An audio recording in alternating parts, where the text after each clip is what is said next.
Friends, कैसे हैं आप। लर्न विद नेहा शर्मा में आपका स्वागत है। फ्रेंड्स, पार्ट 1 में हमने लिथोस्फीयर और कॉन्टिनेंट्स के बारे में समझा था। आज हम हाइड्रोस्फीयर, ओशियन, एटमॉस्फेयर और बायोस्फीयर को समझेंगे। सबसे पहले हम हाइड्रोस्फीयर को समझेंगे। Hydrosphere is the domain of the water on the earth, जिसमें sea, lake, ponds, river etcetera आते हैं। वाटर 71% अर्थ की सरफेस पर है। Ocean are the major part of the hydrosphere, जिसमें 4 मेजर ओशियंस हैं: Pacific Ocean, the Atlantic Ocean, the Indian Ocean and the Arctic Ocean. Oceans में इनके नाम आपको इनके साइज़ के बेस पर बताए गए हैं। सबसे पहले आता है Pacific oceans. Pacific ocean is the largest ocean in the world. ये अर्थ का 1/4 भाग पर स्प्रेड है। मैरीना ट्रेंच अर्थ का सबसे डीपेस्ट पॉइंट है, जो पैसिफिक ओशियन के अंडर में आता है। ये ओशियन सर्कुलर शेप में है। इसके चारों तरफ Asia, Australia, north America and the south America है। अब सेकंड लार्जेस्ट ओशियन है अटलांटिक ओशियन। ये ओशियन अल्फ़ाबेट के इस लेटर के शेप में है। ये नॉर्थ और साउथ अमेरिका के बीच में है, जो कि वेस्ट में है। यूरोप, अफ्रीका के ईस्ट में है। अटलांटिक ओशियन साइज़ में पैसिफिक ओशियन का आधा है। इसमें सो मैनी कोस्टलाइन और हार्बर्स हैं, जिस वजह से यहाँ पे शिपिंग बहुत होती है। अब थर्ड लार्जेस्ट ओशियन है इंडियन ओशियन। ये ओशियन कन्याकुमारी से अंटार्कटिक ग्राउंड साउथ पोल तक फैला है। It is the only ocean जिसका नाम एक कंट्री के नाम पर है। इसके वेस्ट में अफ्रीका और एशिया है और ऑस्ट्रेलिया ईस्ट में है। अब लास्ट है आर्कटिक ओशियन। आर्कटिक को ओशियन नहीं कहा जा सकता, क्योंकि ये साइज़ में बहुत ज़्यादा छोटा है। ये नॉर्थ पोल में आता है, हमेशा आइसिंग से कवर्ड रहता है। ये थे 4 ओशियन। अब आता है एटमॉस्फेयर। एटमॉस्फेयर के चारों तरफ एयर का एनवेलप है, जो हवा में फैली हुई है। उसे एटमॉस्फेयर कहते हैं, जो जैसे अर्थ के चारों तरफ रोटेट होती है और अर्थ के टेम्परेचर को ये मेंटेन भी करके रखती है। एटमॉस्फेयर गैसेस का एक मिक्सचर होता है।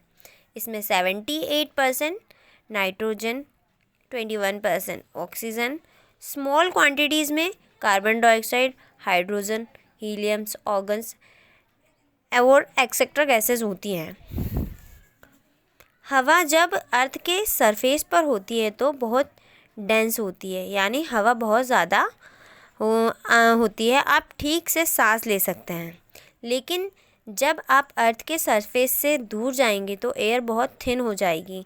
एटमॉस्फेयर के डिफरेंट लेयर भी होते हैं।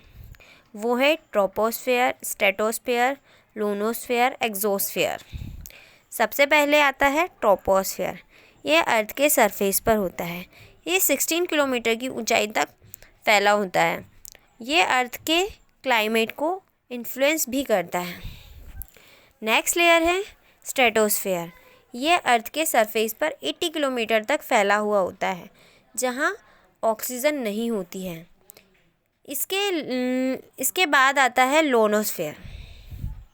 ये अर्थ के से 800 किलोमीटर की हाइट तक है। जब 80 किलोमीटर पर स्ट्रेटोस्फेयर ख़त्म होता है तो 80 से 800 किलोमीटर तक लोनोस्फेयर रहता है।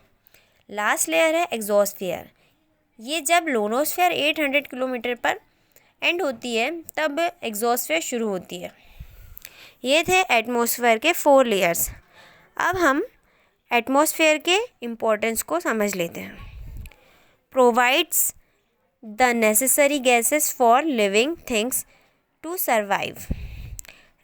मतलब ये नेसेसरी गैसेस को हमें प्रोवाइड कराता है, ताकि हम अर्थ पे सेफ लाइफ जी सकें। Regulates the heat from the sun. To just the right temperature for the life on the अर्थ।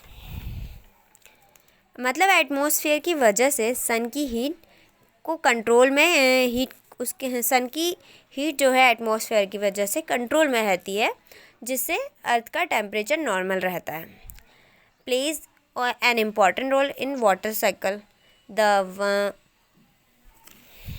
अब next is the ozone layer protects the earth from the sun's harmful UV rays, protect the earth small meteors. ये थे importance of the atmosphere. अब lithosphere, hydrosphere and atmosphere के बाद आता है biosphere. Biosphere के bio word का मतलब होता है अर्थ का वो पार्ट जहाँ पे लाइफ है, उसे बायोस्फेयर कहते हैं। इसमें हर ऑर्गेनिज्म आते हैं, बैक्टीरिया से लेकर huge trees and animals like elephant, और वो जो वाटर बॉडीज़ में रहते हैं। फ्रेंड्स, हर एनिमल और प्लांट की रहने की कई कंडीशंस होती हैं, जैसे कुछ एनिमल्स और ट्रीज़ कोल्ड एरिया और कुछ हॉट एरियाज़ में मिलते हैं।